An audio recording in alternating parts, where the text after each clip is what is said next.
Hello everybody, welcome back to the series on SASS. And if you have missed the last video in which we go extensions or any of the videos before that, click the card annotation right over here which will take you to the playlist of the series. Now if you're someone from the future, that is just the complete series, so check it out. But in this video, we're gonna answer a big question which was generated by the end of the last video, which was a dilemma of using Mixins and SASS extensions.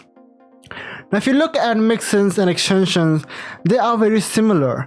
Like in the block of code we have over here, on the left side we have a main.scss which is using Mixins, and on the right side we are having extend.scss which is using extensions but doing different kind of styling. And you can see they pretty much look the same. You're creating a block of code over here, and you're creating a block of code over here too, and then you're just including in places which you want it to, or extending the selectors which you want to extend that particular block of CSS rule set. The major difference arises when you look at the compile side of the code. As you can see, Mixins repeat the CSS rule sets, whereas extend repeats the selectors, duplicates the selectors. And also one major thing to look at, or one situation where you don't really have to think about what to use, is whether your block of CSS rule set need to have some kind of argument or not. If it's the case that it needs arguments, Mixins are the only solution, and there is no thinking of should I go with Mixin or extension, because extend is compiled only once and is then shared or extended, and then other selector extend that particular block of CSS rule set.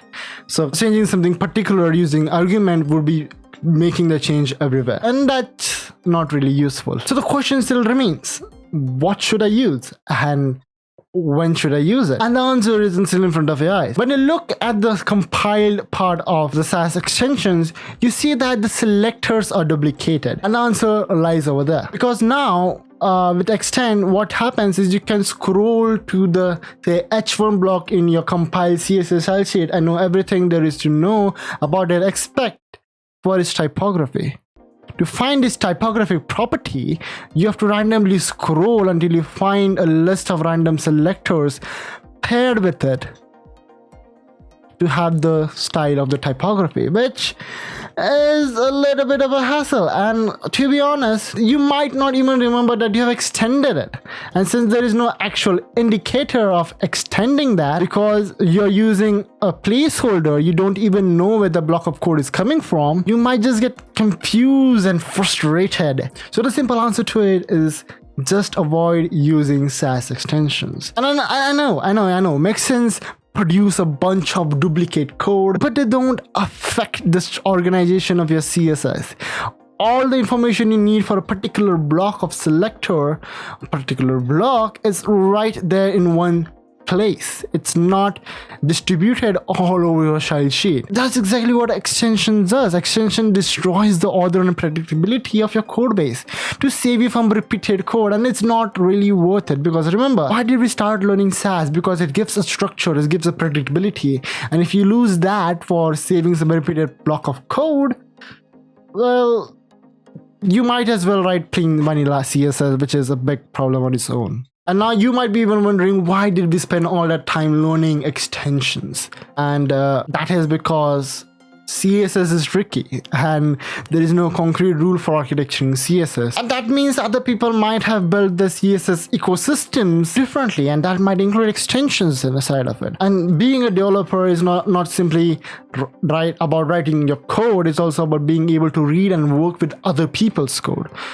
So you will run into SASS extensions even though you won't be writing any of your own, and knowing what they are, how they work, are vital to being a SASS developer and learning about SASS. So please don't just build a time machine to go back in your past and just stop you from learning yourself from learning SASS extension because they're a waste of time. It's not. Trust me, you will be using some third-party applications or some older legacy code base which might be using extensions, and knowing that how they work and everything is really going to be a plus point to you. So to just wrap everything up, always stick with Mixins when you're writing your own code base or your own rule sets. Extensions are not really worth it because they are somewhat problematic to destroy your whole ecosystem, and I would really not recommend using extensions ever, but knowing about them is a good thing. And that's about it. I wanted to keep this video as short as possible to answer this one particular question. In the next video, we'll be looking